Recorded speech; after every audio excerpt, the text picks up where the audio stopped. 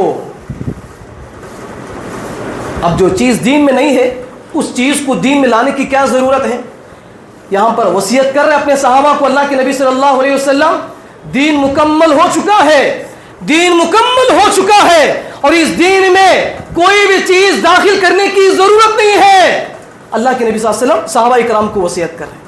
تو یہ جشن منانا اللہ کے نبی صلی اللہ علیہ وسلم کی پیدائش کے طور پر یہ دین میں ایک نئی چیز کو ایڈ کرنے کے برابر ہے۔ تو یہاں پر یہ بات کہ لوگ ثابت کر رہے ہیں کہ دین ابھی مکمل نہیں ہوا ہے۔ نعوذ باللہ، دین مکمل ہو چکا ہے میرے محترم بھائی، دین مکمل ہو چکا ہے۔ جو آج سے 1400 سال پہلے اللہ کے نبی صلی اللہ علیہ وسلم کا جو دین تھا وہی دین کو ہمیں اپنانا ہے۔ جو آج سے 100 سال پہلے، 200 سال پہلے، 300 سال پہلے جو دین کے نام پر، ثواب کے نام پر جو لوگ ایجاد کر کے عمل کے نیت سے، ثواب کی نیت سے عمل کرتے ہیں، وہ دین نہیں چاہیے، بلکہ اللہ کے نبی صلی اللہ علیہ وسلم آج سے 1400 سال پہلے جو دین لے کر آئے تھے اس دین کے مطابق ہمیں اس زندگی کو گزارنے کی ضرورت ہے۔ تو دیکھیے، تو یہ چیز اس حدیث کے اندر آگے اللہ کے نبی صلی اللہ علیہ وسلم فرماتے ہیں کہ دین کے اندر ایک نئی چیز کو ایڈ کرنا یہ بدعت ہے۔ فَإِن كُلُّ مُحْدَثَةٍ بِدْعَةٍ کہ یہ کیا ہے؟ ایک نئی چیز کو ایڈ کرنا، ایک نئی چیز کو دین میں داخل کرنا یہ بدعت ہے۔ اور بدعت کو اللہ کے نبی صلی اللہ علیہ وسلم نے کیا کہا؟ یہ بدعت گمراہی ہے۔ ایک بدعت کیا ہے؟ گمراہی ہے۔ کل بدعت ضلالہ وکل ضلالۃ فی النار۔ یہاں تک کہ ہم ہر جمعہ کے خطبے میں اللہ کے نبی صلی اللہ علیہ وسلم اس بات کو بیان کرتے تھے فإن خیر الحدیث کتاب اللہ، سب سے بہترین کتاب اللہ رب العالمین کی ہے۔ فإن خیر الحدیث کتاب اللہ وخیر الہدی ہدی محمد صلی اللہ علیہ وسلم، سب سے بہترین طریقہ، سب سے بہترین بات میرے نبی محمد صلی اللہ علیہ وسلم کی بات ہے۔ پھر آگے اللہ کے نبی صلی اللہ علیہ وسلم نے کیا فرمایا؟ وشر الامور محدثاتها کہ دین میں ہر نئی چیز، ہر نیا عمل، ہر نئی عبادت، ہر نیا ثواب یہ بدعت ہے۔ وَكُلُّ بِدْعَةٍ ضَلَالَةٍ اور ہر بدعت کیا ہے؟ آپ کو گمراہی کی طرف لے کر جاتا ہے۔ وَكُلُّ ضَلَالَةٍ فِي النَّارِ اور یہ گمراہی آپ کو آگ میں ڈالنے تک ہے، آپ کو ساتھ لے کر جاتا ہے۔ وَكُلُّ ضَلَالَةٍ فِي النَّارِ تو اسی لیے میرے محترم بھائی، ہمیں ضرورت ہے کہ آج ہمارے مسلمانوں کے گھروں کے اندر جو بدعات، رسم و رواج ہمارے گھروں کے اندر پائے جاتے ہیں جو دین سے بالکل ہٹ کر ہے، تو ان چیزوں سے ہمیں دور رہنے کی ضرورت ہے۔ ہم اصل جو دین ہے اس دین کو ہمیں پہچاننے کی ضرورت ہے، اس دین کو ہم جاننے کی ضرورت ہے، اس دین کے مطابق عمل کرنے کی ضرورت ہے۔ انشاءاللہ عمل کریں گے میرے بھائی، انشاءاللہ۔ اور اسی طرح آخری ایک بات کہہ کر اپنی بات کو میں ختم کر دیتا ہوں۔ تو یہاں پر اللہ کے نبی صلی اللہ علیہ وسلم نے یہ کہا کہ مسلم شریف کی حدیث ہے، اس حدیث کے اندر اللہ کے نبی صلی اللہ علیہ وسلم نے کہا فَإِنَّ خَيْرَ اللہ کے نبی صلی اللہ علیہ وسلم نے ارشاد فرمایا کہ یہودی 70 پر ایک فرقے ہیں یہودیوں کے، اور عیسائیوں کے 70 پر 2 فرقے ہیں، اور میری امت کے اللہ کے نبی صلی اللہ علیہ وسلم کہہ رہے ہیں میری امت کے 70 پر 3 فرقے ہوں گے۔ کتنے فرقے؟ 70 پر 3 فرقے ہوں گے۔ پھر آگے اللہ کے نبی صلی اللہ علیہ وسلم فرماتے ہیں ان 70 پر 3 فرقوں میں، ان 70 پر 3 جماعتوں میں ایک جماعت، ایک فرقہ جنت میں جائے گی، باقی سب جہنم میں جائیں گے۔ تو صحابہ نے عرض کیا، صحابہ نے پوچھا اے اللہ کے نبی صلی اللہ علیہ وسلم وہ ایک فرقہ، وہ ایک جماعت کون سی ہے جو جنت میں جانے والی ہے؟ تو اللہ کے نبی صلی اللہ علیہ وسلم نے فرمایا کہ جو مجھ جیسا عمل کرتا ہو، میرے طریقے کے مطابق اپنی زندگی گزارتا ہو، میرے اور میرے صحابہ جیسا عمل کرتا ہو، ایسا ہی انسان کیا ہے؟ جنت میں جائے گا، اور باقی سب کہاں جائیں گے؟ جہنم میں جائیں گے۔ ہمیں جنت میں جانے کے لیے اللہ اور اس کے رسول کی سرٹیفکیٹ ضروری ہے۔ کیا ضروری ہے؟ بولے میرے بھائی کیا ضروری ہے؟ اللہ اور اس کے رسول کی سرٹیفکیٹ ضروری ہے. اگر آپ کسی جاب میں جوائن ہونے کے لیے جاتے ہیں تو وہ آپ کی سرٹیفکیٹ پوچھتے ہیں, کتنا آپ نے پڑھا ہے, کتنی آپ کی ایکسپیرینس ہے.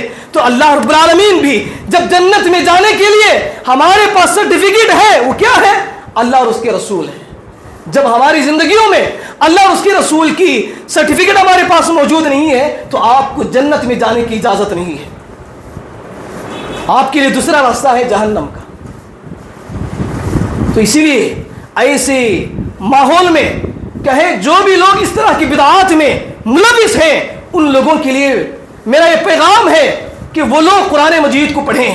آپ دیکھیں حضرت ابو بکر صدیق رضی اللہ عنہ, اللہ کے نبی صلی اللہ علیہ وسلم کو اس دنیا کے اندر سب سے زیادہ محبت کرنے والے حضرت ابو بکر صدیق رضی اللہ عنہ ہیں, لیکن انہوں نے کبھی بھی اللہ کے نبی صلی اللہ علیہ وسلم کا جشن عید نہیں منایا, پیدائشی دن نہیں منایا. اور اس کے بعد حضرت عمر فاروق رضی اللہ عنہ کو دیکھیں, حضرت عثمان بن عفان رضی اللہ عنہ کو دیکھیں, حضرت علی رضی اللہ عنہ کی زندگی کو دیکھیں. ان چاروں زندگیوں کو اگر ہم دیکھیں گے یہ ہم سے زیادہ اللہ کے نبی صلی اللہ علیہ وسلم سے محبت کرنے والے تھے. اللہ کے نبی صلی اللہ علیہ وسلم کے ایک اشارے پر اپنے مال کو, اپنے جان کو, اپنے والدین کو, اپنے اولاد کو اللہ کی راہ میں قربان کرنے کے لیے تیار تھے. اتنی زیادہ محبت کرنے والے تھے. جب اتنی زیادہ محبت کرنے والے خود اللہ کے نبی صلی اللہ علیہ وسلم کی پیدائش کا دن نہیں منا رہے تو آج کا مسلمان کیوں منا رہے ہیں؟ یہ میرا سوال ہے میرے محترم بھائیوں. تھوڑا سمجھنے کی ضرورت ہے کہ ہمیں جو اعمال ہمیں کرنا ہے وہ ہم نہیں کرتے ہیں. جو فضول چیزیں ہیں, بیکار چیزیں ہیں, ان چیزوں کو ہم عمل کر کے جہنم کا راستہ ہم خود کیا ہے بنا رہے ہیں جہنم میں جانے کے لیے. اسی لیے میں نے خطبے کے شروع میں ایک بات کہی, اللہ رب العالمین نے قرآن مجید کے اندر سب سے چھوٹی جو سورت ہے وہ کیا ہے؟ کون سی سورت ہے؟ بولے میرے بھائی کون سی سورت ہے؟ زور سے بولو. سورہ کوثر. کون سی سورت ہے؟ سورہ کوثر. یہ سورت ہر کسی کو یاد ہوگی, چھوٹے چھوٹے بچوں کو بھی یاد ہوگی. اس آیت کے اندر اللہ رب العالمین انا اعطیناک الکوثر کہا. اللہ رب العالمین نے اے نبی ہم نے آپ کو کوثر عطا کیا ہے. کوثر کا مطلب کیا ہے؟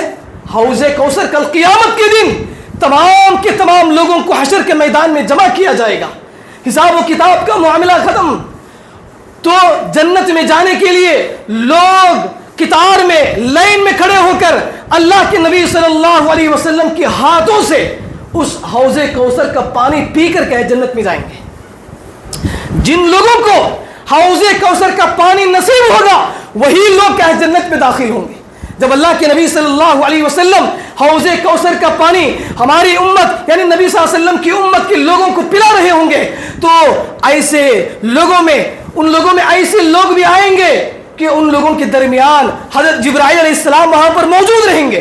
تو حضرت جبرائیل علیہ السلام کہیں گے اے اللہ کے نبی ان لوگوں کو آپ حوض کوثر کا پانی مت پلائیے, ان لوگوں کو حوض کوثر کا پانی مت دیجیے, اس لیے کہ اللہ کے نبی صلی اللہ علیہ وسلم پوچھتے ہیں اے جبرائیل کیوں؟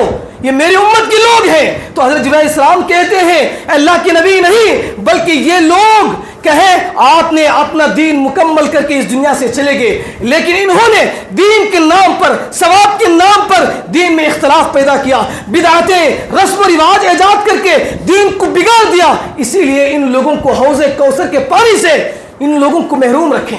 تو اللہ کے نبی صلی اللہ علیہ وسلم حضرت جبرائیل علیہ السلام کی اس بات کو سن کر اتنے غصے ہو جاتے ہیں تو وہاں پر ان لوگوں سے کہتے ہیں کہ تم یہاں سے رفع دفع ہو جاؤ, مجھ سے دور ہو جاؤ, اس لیے کہ تم نے اس دنیا کے اندر میرے دین کو بگاڑ دیا ہے. تو اتنی بڑی مذمت ہے جو لوگ کیا ہے دین کے اندر نئی نئی چیزوں کو ایجاد کر کے اپنی زندگی گزارتے ہیں. تو اسی لیے میرے محترم بھائیوں اللہ کے نبی صلی اللہ علیہ وسلم کی جو پیدائش ہے 9 ربیع الاول 20 اپریل 570 پر 1 عیسوی کو بروز پیر مکہ کے اندر اللہ کے نبی صلی اللہ علیہ وسلم پیدا ہوئی. لیکن آج جو جشن منایا جا رہا ہے, جشن منانے جا رہے ہیں 12 ربیع الاول. آپ لوگوں کو معلوم ہونا چاہیے کہ قرآن اور حدیث کی اگر آپ تحقیق کریں گے 12 ربیع الاول کو اللہ کے نبی صلی اللہ علیہ وسلم کی وفات ہوئی ہے. کیا ہوئی ہے؟ بولے میرے بھائی اللہ کے نبی صلی اللہ علیہ وسلم کی وفات ہوئی. تو یہ لوگ جو لوگ منا رہے ہیں اللہ کے نبی صلی اللہ علیہ وسلم کی وفات کو جشن کے طور پر منا رہے، کتنی بڑی مذمت کی بات ہے، کتنی بڑی بدنصیبی کی بات ہے۔ یہ سب کیوں ہو رہا ہے؟ اس لیے کہ ہم نے قرآن مجید کو اور احادیث کو، نبی صلی اللہ علیہ وسلم کی زندگی کو صحیح معنوں میں سمجھنے کی کوشش نہیں کی ہے، اسی لیے تمام بدعات ہمارے معاشرے کے اندر پائے جاتے ہیں۔ تو ضرورت اس بات کی ہے میرے محترم بھائیوں کہ کیا ہے، دنیا کے اندر بہت سارے ایسے اعمال ہیں لوگوں کے اندر پائے جاتے ہیں، ایسے بدعتی رسم و رواج اعمال جیسے کیا ہے، ان چیزوں سے کیا ہے ایک مسلمان کو، ایک مومن کو بچتے ہوئے اپنی زندگی گزارنے کی ضرورت ہے۔ انشاءاللہ عمل کریں گے میرے بھائی انشاءاللہ۔ تو یہ چند چیزیں اور بہت ساری چیزیں ہیں میرے بھائیوں، انشاءاللہ آئندہ جمعہ کے آپ کے سامنے میں ان باتوں کو رکھنے کی کوشش کروں گا۔ ضرورت اس بات کی ہے کہ ہم جو باتیں یہاں پر آپ کے سامنے بیان کی ہیں ان باتوں کو خود عمل کرنے کی کوشش کریں، سمجھنے کی کوشش کریں، تحقیق کرنے کی کوشش کریں، اور ان باتوں کو دوسروں کو بھی سمجھانے کی کوشش کریں۔ انشاءاللہ عمل کریں گے انشاءاللہ۔ آخر میں اللہ رب العالمین سے دعا ہے اللہ تعالی ہم سب کو ان کئی باتوں پر عمل کرنے کی توفیق عطا فرما۔ اے اللہ ہم سب کو 5 وقت کی نماز پابندی کے ساتھ ادا کرنے کی توفیق عطا فرما۔ اے اللہ ہم سب کو شرک اور بدعات، بڑے بڑے گناہوں سے، کبیرہ گناہوں سے ہمیں حفاظت عطا فرما۔ اے اللہ ہم سب کو مرتے دم تک توحید پر قائم رہنے کی توفیق عطا فرما۔ اے اللہ ہم سب کو آپس میں محبت، اخوت، بھائی چارگی کے ساتھ، ملنساری کے ساتھ زندگی بسر کرنے کی ہمیں توفیق عطا فرما۔ اے اللہ ہم سب کو نبی صلی اللہ علیہ وسلم سے سچی محبت کرنے کی ہمیں توفیق عطا فرما۔ اے اللہ ہم سب کو نبی صلی اللہ علیہ وسلم کی زندگی کے مطابق اپنی زندگی گزارنے کی ہمیں توفیق عطا فرما۔ اے اللہ ہم سب کو جنت الفردوس میں اعلیٰ مقام عطا فرما۔ اے اللہ ہم سب کو جہنم جیسی قبیح جگہ سے ہمیں حفاظت عطا فرما۔ آمین یا رب العالمین۔ السلام علیکم ورحمۃ اللہ وبرکاتہ۔